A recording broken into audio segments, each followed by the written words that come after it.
At long last, Sony has formally unveiled God of War Ragnarok, and yes, that is indeed its official name, and they've done so in pretty comprehensive fashion.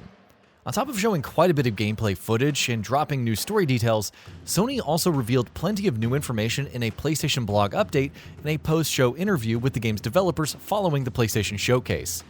As such, we've learned quite a bit about God of War Ragnarok recently, and here we'll be going over the 10 biggest pieces of information that you should know about it. Director.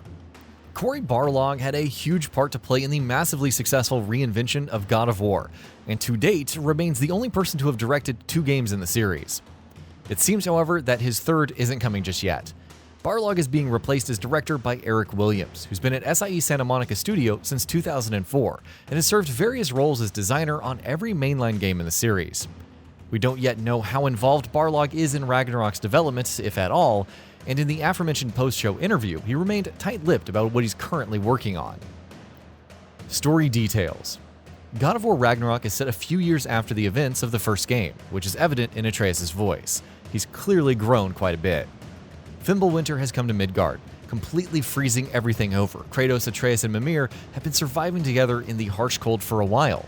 But of course, once Fimbulwinter ends, Ragnarok will come, and there, Kratos and Atreus have differing views on how to deal with the impending situation. Atreus refuses to sit idly by while the world is consumed by Ragnarok and wants to learn more about his identity as Loki, while Kratos only wants to protect his son. Director Eric Williams says that Ragnarok will, quote, tell a very heartfelt and epic story. And while Kratos and Atreus' strained relationship and how it evolves will continue to be pivotal to the narrative, we'll also see the large-scale impacts of their efforts to prevent Ragnarok. Concludes the Norse saga. This one sort of caught us by surprise. You would have thought that God of War's Norse saga would be a trilogy, but it turns out that Santa Monica Studio is wrapping it up in just 2 games. God of War Ragnarok being billed as a conclusion to the series' Norse saga, which of course does make sense when you think about it. After all, where do you go after Ragnarok? PlayStation Studios head Herman Hulst says that Santa Monica Studio has, quote, prepared quite a few twists and turns for players in the finale of the Norse saga.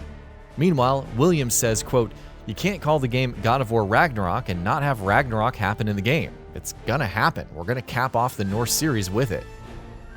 New and returning characters. We've also learned quite a bit about some of the characters who will serve as the main players in God of War Ragnarok's story. In terms of returning characters, Kratos and Atreus are of course coming back, as is Mimir. In the trailer, we also saw dwarven brothers Brock and Sindri, who, interestingly enough, seem to be in the company of a new character who has a squid on his arm. And of course, Freya is also returning to no one's surprise. Plenty of new characters have also been revealed, including Tyr, who was thought to be dead, Odin, the king of Asgard, and the Aesir, his son Thor, and Angar-Boda, one of the last remaining giants.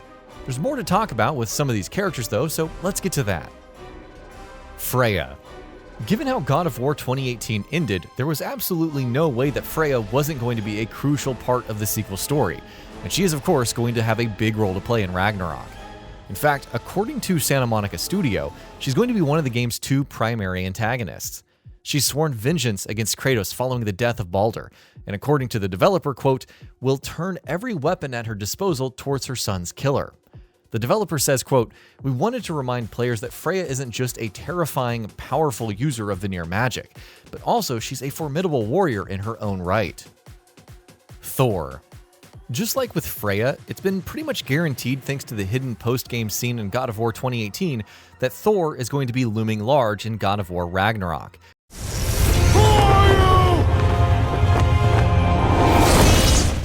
And the developer has indeed confirmed that he and Freya will be the main antagonists. Seeing as Kratos killed Thor's sons and his half-brother, he has his own score to settle with him. Williams revealed in the post-show interview that Thor is being played by Ryan Hurst, and says that Ragnarok's take on the character will be much closer to the Norse mythology version. He describes Thor as, quote, a big, burly, hedonistic man-child, red-haired, left-handed, and just a little off-kilter than the Thor that a lot of people know right now. Odin. Of course, Thor is not the top rung in the ladder of Asgard's hierarchy. Given the fact that God of War Ragnarok is about, well, Ragnarok, Odin is obviously going to be in the game as well.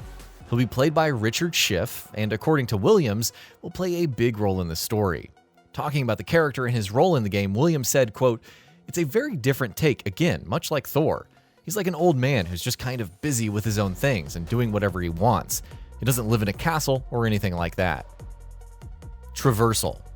God of War Ragnarok's reveal trailer had quite a few glimpses of new mechanics, and it seems Traversal in particular will see some additions. The boat will return, of course, but at one point we also see Kratos on a sled being pulled by wolves. Interestingly enough, it seems like he's sledding on a completely frozen Lake of Nine, which makes sense, it's Fimbulwinter after all.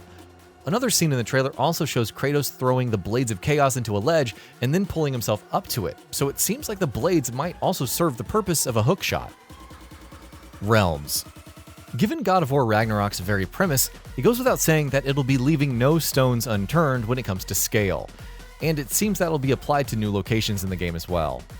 While God of War 2018 allowed players to go to 6 of the 9 realms, God of War Ragnarok will let players go to all 9 of them, which means Vanaheim, Svartalheim, and Asgard are being added as new locations in the game. Meanwhile, old locations and realms are of course also returning, but they'll also feature completely new areas. Interestingly enough, it seems variety is going to be quite a focus in Ragnarok's world design. On the PlayStation blog, Santa Monica Studios' senior community manager Grace Orlady wrote, quote, "Exploring the realms will take you everywhere, from verdant, otherworldly jungles to intricate subterranean mining networks. This next installment in the series will bring you a more diverse, beautiful, and mysterious variety of locations than in any other God of War game."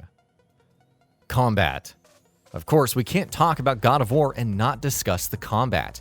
The 2018 game pretty much nailed its mechanics in the combat department, but as you'd expect, Santa Monica Studio is looking to turn things up a notch in the sequel.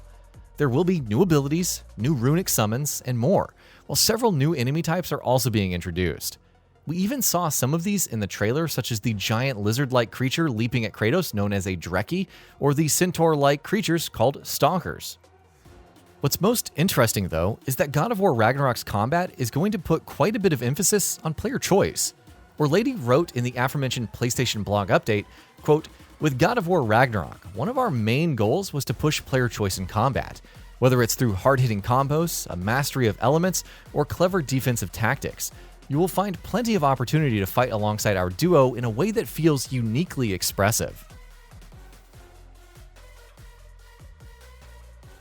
And that brings us to the end of the video. A quick request before we conclude.